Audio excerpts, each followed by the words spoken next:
Por favor, antes de continuar con nuestra serie ¿Cómo es de Dios?, vamos a dirigirnos a Dios en oración. Por favor, acompáñeme. Amado Padre Celestial, queremos hacer una pausa para agradecerte por un libro tan majestuoso que tú nos has provisto para toda la humanidad, el libro de los libros, tu santa palabra, la Biblia. Te agradecemos porque en los confines de tu palabra encontramos no solo la revelación de tu persona, sino que también encontramos los propósitos que tú tienes para la humanidad, tus planes para la humanidad. Te agradecemos, Padre, por la salvación que tú ofreces a través del sacrificio de Cristo en la cruz. Te agradecemos por cada emisora que transmite nuestro programa. Te pedimos que cada oyente en este día reciba el ánimo y el aliento necesario, que tú animes sus corazones y les fortalezcas contra las acechanzas del mundo y del diablo. Te pedimos también por aquellos que están en cárceles y hospitales y escuchan nuestro programa, por aquellos que están en geriátricos, que este ministerio radial sea de bendición para ellos y para todos los que escuchan en este día. Los hermanos que están allí en su taller, en su oficina, las amas de casa, los jóvenes, los niños. Te damos gracias, Señor, y toda la gloria y la alabanza, y te pedimos todo esto en el nombre del Señor Jesús. Amén. Espero que esta serie esté siendo de bendición para su vida. Ha sido de mucha bendición para mí y confío en que sea de edificación e inspiración para su vida espiritual. Muy bien, abran sus Biblias por favor en el Salmo 139. Allí David en el versículo 14 declara: Te alabaré porque formidables, maravillosas son tus obras. No sé si alguna vez usted se detuvo a pensar en ese versículo, pero el mismo ha sido de mucha bendición para mí. Lo he leído muchas veces y a la luz de mi cuerpo material y sus complejidades, creo que puedo decir, tal como lo dice David, que alabo a Dios porque sus obras son formidables y maravillosas. La ciencia de la anatomía no era conocida en la época de David, pero la descripción que David da del desarrollo prenatal y postnatal es impresionante. Tal vez una de las declaraciones más importantes es la que dice que el diseño y desarrollo de la vida humana son obra de Dios. Él no separa lo material de lo espiritual, ni lo científico de lo teológico, sino que nos da por revelación divina lo que la evolución nunca pudo producir. Él arranca desde el punto en el cual el evolucionista abandonó. El evolucionista puede retroceder hasta llegar al protoplasma, pero hasta ahí llegó. La revelación divina nos remonta a un punto que ni la ciencia ni la filosofía puede alcanzar. El comentarista J.A. Alexander dice en uno de sus comentarios en el libro de los Salmos: le agradezco a Dios por cuán maravillosamente me distinguió. Esa es una buena versión de este versículo. Él recalca el hecho de que Dios nos distinguió, nos hizo diferentes a criaturas inferiores, tanto en nuestra construcción como en nuestro destino.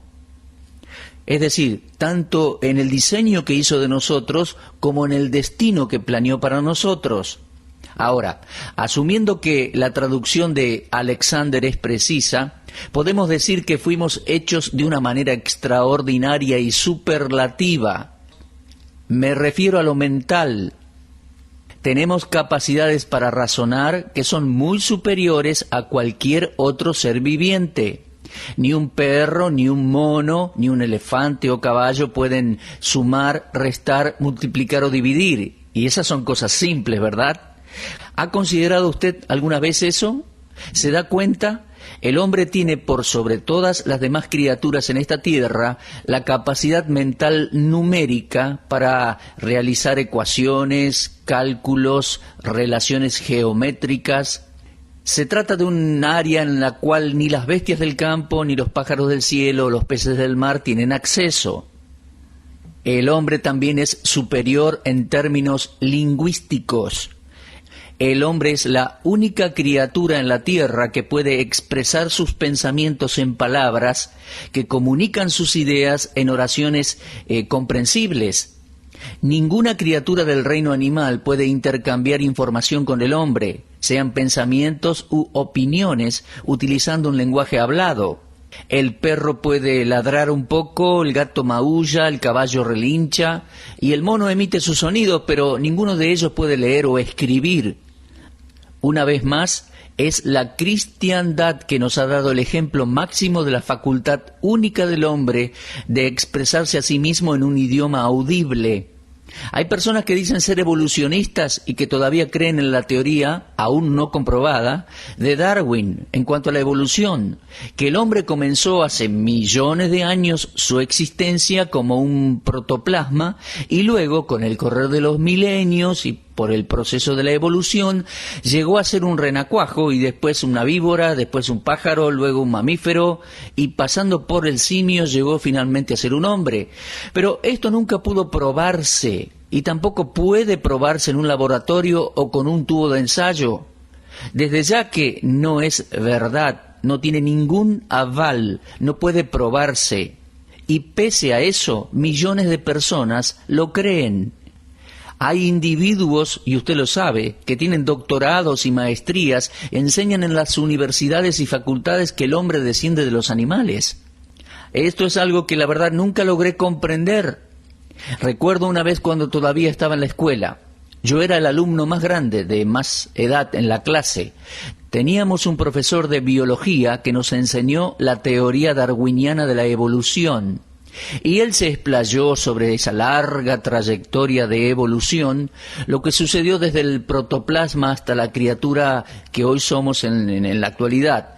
Y un día le hice una pregunta: si esto es verdad, ¿por qué no podemos tomar el esperma de un simio e inyectárselo a una mujer, o tomar el esperma de un ser humano e inyectárselo a un simio y producir vida?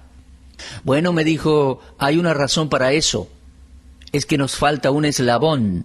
Bueno, déjenme decirles que nunca comprendí eso. Para mí faltan millones de eslabones y a los que creen esto les falta un tornillo. Una vez más, creo que el cristianismo nos ha dado la respuesta con el ejemplo único del hombre y su capacidad para expresarse en un lenguaje audible, entendible. Es muy difícil incluso saber en la actualidad cuántos idiomas y dialectos se hablan en el mundo.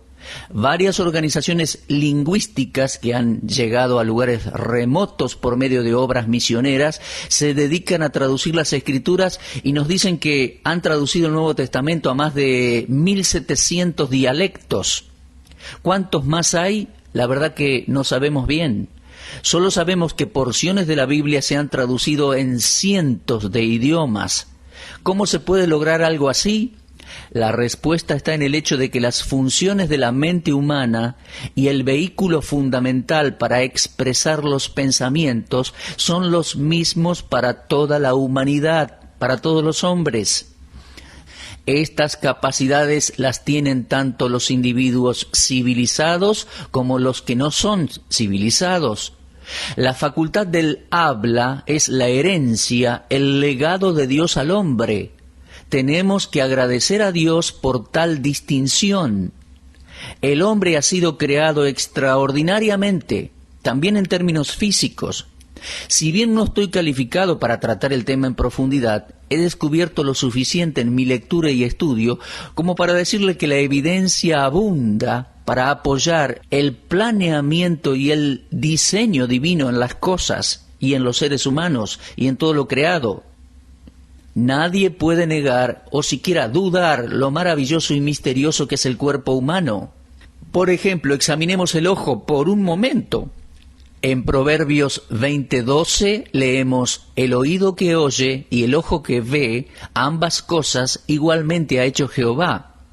Ahora bien, francamente no necesito un curso de oftalmología para convencerme de que el ojo, que es un órgano pequeño en el vasto mecanismo del cuerpo humano, fue diseñado y creado por alguien, es decir, por Dios.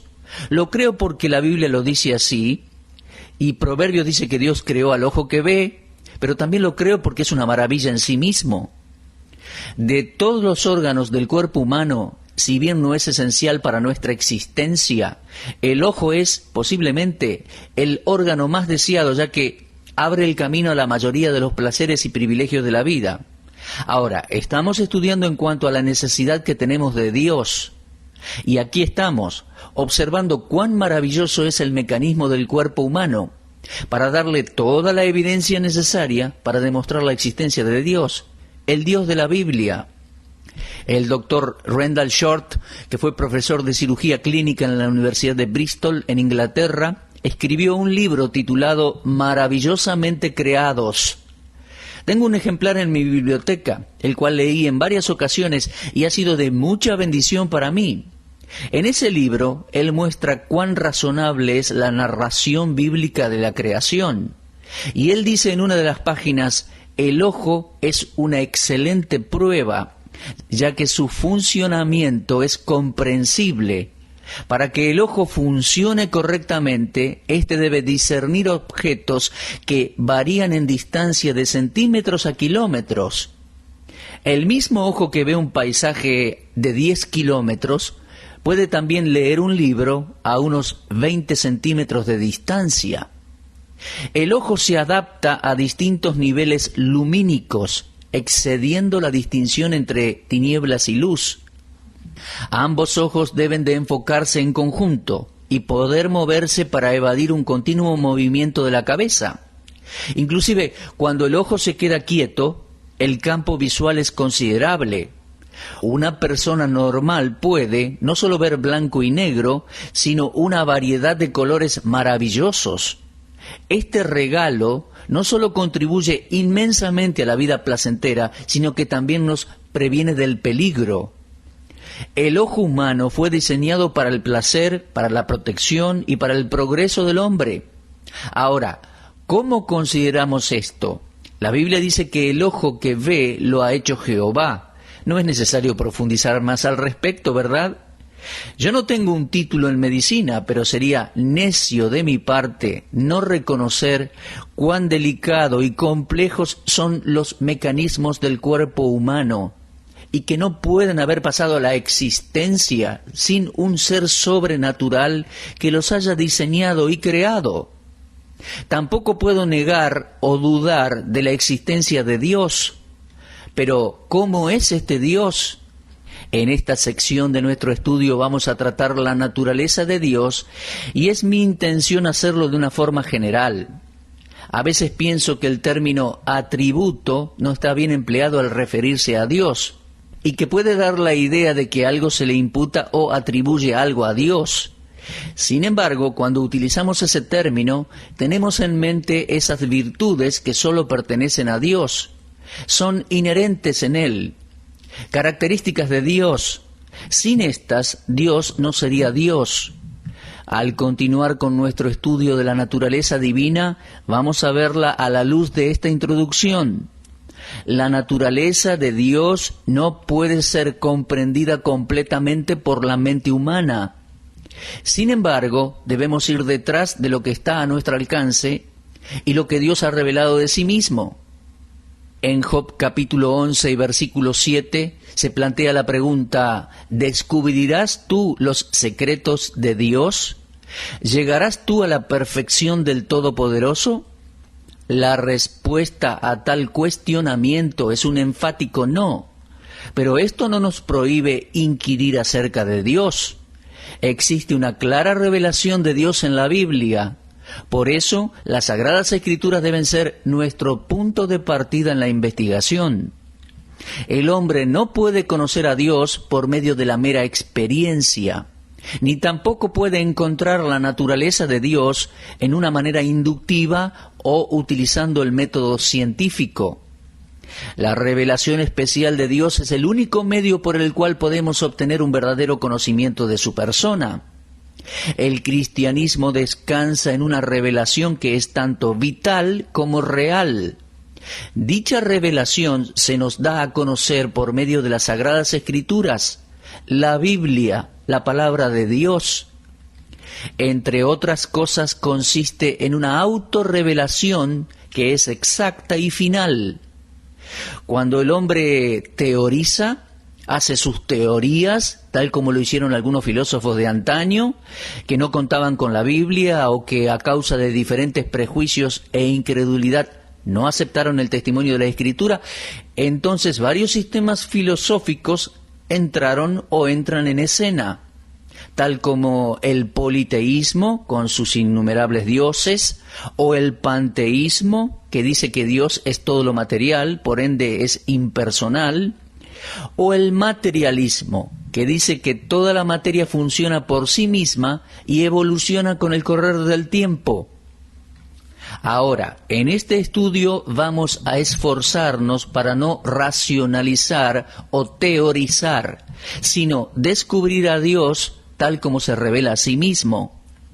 Vayamos ahora a la personalidad de Dios. ¿Es Dios un ser personal? Sí, claro que sí. Este es el contraste entre el punto de vista cristiano y el error del panteísmo. Muchas personas son panteístas. El panteísmo es la creencia de que todas las cosas tangibles son Dios. Dios es todo y todo es Dios.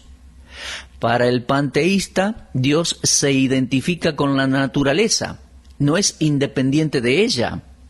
El panteísmo difiere del ateísmo, en el cual se niega la existencia de Dios como resultado del agnosticismo, con su duda dogmática acerca de la existencia de Dios. La religión ha sido definida como una creencia en un poder sobrehumano e invisible, en el cual el hombre depende y al cual él piensa ser, en cierto grado, responsable. La religión incluye la idea de una comunión entre Dios y el hombre. Entonces, si Dios no fuera una persona, no podría haber comunión, una común unión. No puede haber comunión entre el hombre y una influencia. Es absolutamente esencial para la definición de religión que tanto Dios como el hombre sean personas, individuos.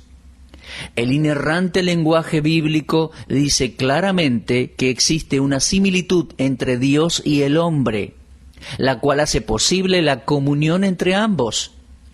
Permítame leerle una porción de la Escritura. Dice así: entonces dijo Dios, hagamos al hombre a nuestra imagen, conforme a nuestra semejanza, y señoree en los peces del mar, en las aves de los cielos, en las bestias, en toda la tierra, y en todo animal que se arrastra sobre la tierra.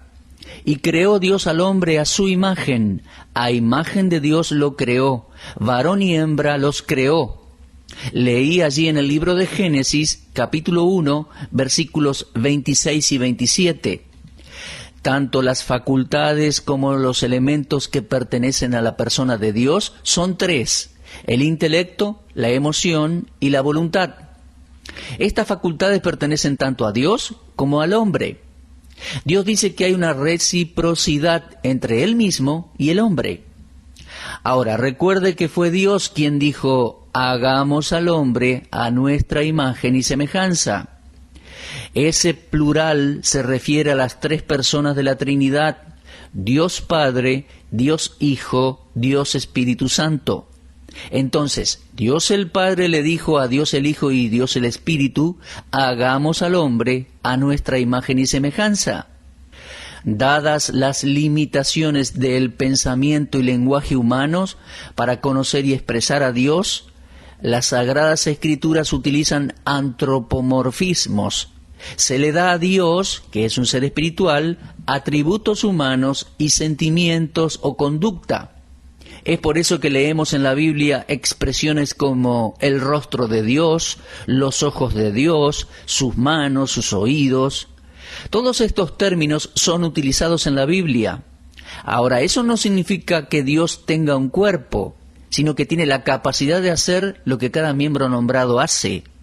En otras palabras, como leemos en el Salmo 94:9, el que hizo el oído, ¿no oirá? ¿El que formó el ojo no verá? Podemos comprender tales expresiones, ¿verdad? Entonces, Dios desciende a nuestro nivel, a nuestras capacidades, y emplea un lenguaje que podamos y podemos comprender. existe una vasta diferencia entre la persona divina y la humana. La semejanza original e imagen de Dios en Adán y Eva eran perfectas. Después de la caída en pecado, su personalidad pasó a ser imperfecta, por lo cual debe decirse con claridad que solo Dios posee una personalidad perfecta. Pero todavía existe una similitud entre la personalidad caída de un individuo y la de Dios. El hombre, como una persona, necesita un Dios personificado, personal. Ambos son similares en el sentido de que poseen intelecto, emociones y voluntad. En sentido creativo, la única manera en la cual el hombre puede hablar de Dios es de una manera humana. ¿De qué otra manera podríamos referirnos a Dios y expresar nuestros pensamientos en cuanto a Él? Leemos en la Biblia, porque en Él vivimos y nos movemos y somos. Como algunos de vuestros propios poetas también han dicho, porque linaje suyo somos. Lo leemos en Hechos 17:28. Son palabras de Pablo predicando en Atenas.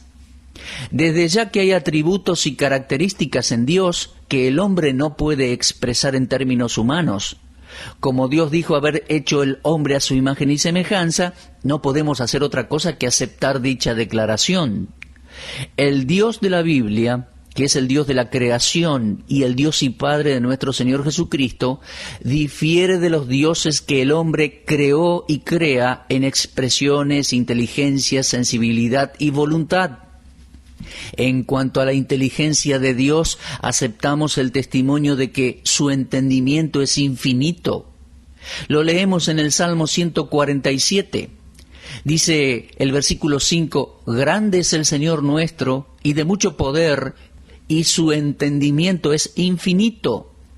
Y luego leemos también en Isaías 40, versículo 28, ¿no has sabido, no has oído que el Dios eterno es Jehová, el cual creó los confines de la tierra?